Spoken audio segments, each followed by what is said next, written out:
This video was sponsored by Enhance, NeoWatt, A Better Road Planner, Elbilmek, Kempower and Bilkomponenter.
Alright, we're back home. Let's take a look at the result. So the iX3 did it very well. 4.6 seconds, according to the spec is 4.9, so that's slightly faster. Yeah, sorry for my voice, I have allergies nowadays, but if you scroll down quite a lot here, you will see the rear-wheel drive iX3 was actually kind of slow. But actually still fast for rear-wheel drive, so it's even beating some of the all-wheel drives here. But okay, you guys probably don't care too much about the acceleration. Let me show you the braking first. What the heck is this? Okay. Braking performance, good. Pretty much on par with Plaid, many of the other German cars here also, and then some of the Teslas. So as expected, when we come to noise, okay, so here we have it, noise reduction, off or on, how much difference did it make? Well, you heard it in the clip, right? It was barely hearable, or audible. So 0.4 decibel improvement there, only 0.1 decibel here. And then for some reason, okay, I'm not sure why, maybe measurement error. And then 0.6 decibel here. So not much that of a difference. So when I did the range test and I show you, I moved this microphone over here, then you heard a lot more noises here, right? Well, actually, in a way, I realized that was a bit misleading, because the way noise reduction works is that you use the opposite phase. So, of course, it will hit it here perfectly, the anti on the opposite phase, but then here it will be different. It amplifies, right? So that's why when you did this, you heard, whoa, there's a lot more noise. Wow, it's working wonderful. No, well, when we turn off the ANC, then when I move it around here, then you heard little difference. So yeah, that's why other journalists, also myself, I was thinking, there is almost no difference in the ANC on and off, versus when I use my Sony headset. But that's closed headset, then it's night and day. It's amazing how big difference it is, right? So maybe there is not much you can do because it's open space. Well, think again, because Tesla also has ANC in the Palladium versions. And you can see here, down here, well, it's a winter result. The Plaid, I tested it with a Nokian R5, probably doesn't matter too much, right, if what kind of tires, but the difference is it's freaking huge, because with the ANC off it was 65 decibel and then 62.2 with it on, so 3 decibel improvement. That is big. Actually, when you have those there was this rubber strip band thing you put on the roof on the Model 3 to reduce noise, to tighten the gap up there. People claim several decibel improvement. I don't remember if it's 3 or 6 decibel. Or that rubber seal you put on the door to improve the noise level in, again, a Tesla. Also there they claim something like 3 to 6 decibel. I'm like, no, that's big. Let me show you guys here. 3 decibel difference.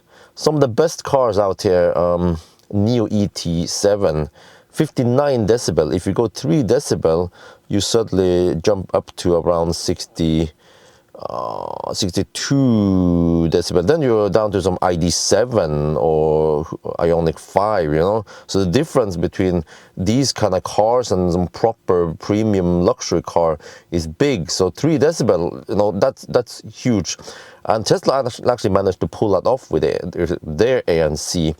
And then with 100 kilometers per hour, it was around 1.7 decibel difference improvement, which is also way better than the BMW. Even in the 120 test, then there was a slight improvement, but only 0.2 decibel. So I suspect that Tesla doesn't have the best wind protection or wind soundproofing. Some of the German cars, they're really good. For example, the Mercedes EQC. I remember I was cruising at 180 kilometers per hour on the Deutsche Autobahn. I was like, wow, this is so quiet, because the wind noise was low, right? So with the higher wind noise in a Tesla, naturally the higher frequencies you get there, the ANC cannot work too hard to reduce it. But still, Tesla, way better. Why?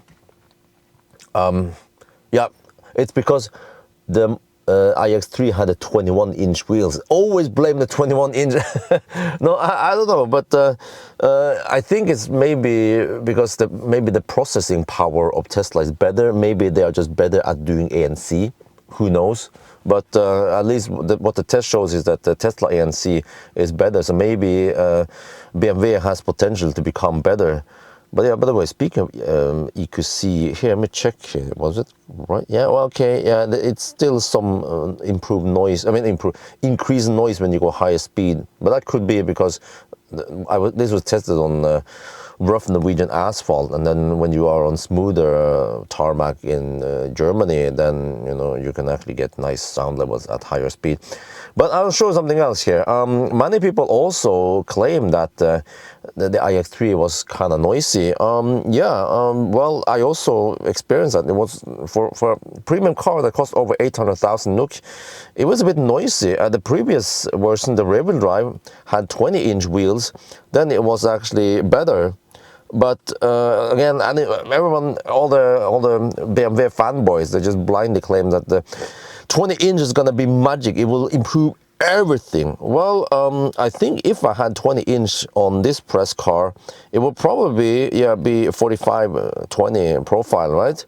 Then maybe half decibel improvement, maybe best case 1 decibel improvement, because this is the Goodyear Eagle F1 versus Bridgestone Alenza. But I think that's it. You cannot expect too big improvement. Maybe if you go 18 or 19-inch balloon tire, 60 profile, 65 profile in the one.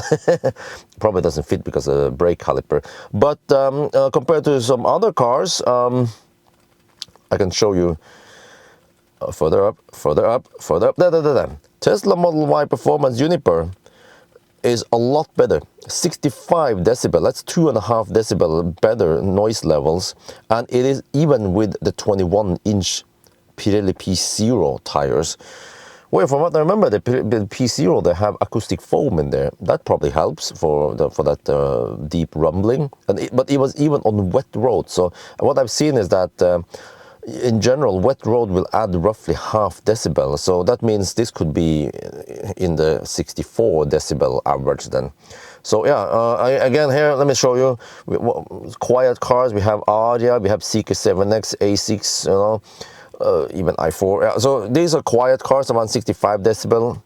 And then down here, further down here, we have the 67 decibel. So at least my test proves that it's not that quiet in there. And then the sound, no, the noise reduction actually doesn't help that much. So yeah, I guess now you guys can discuss in the comment section. Anyway, that's gonna be it for now. Hope you guys enjoyed this video. As always, thank you for watching and talk to you later.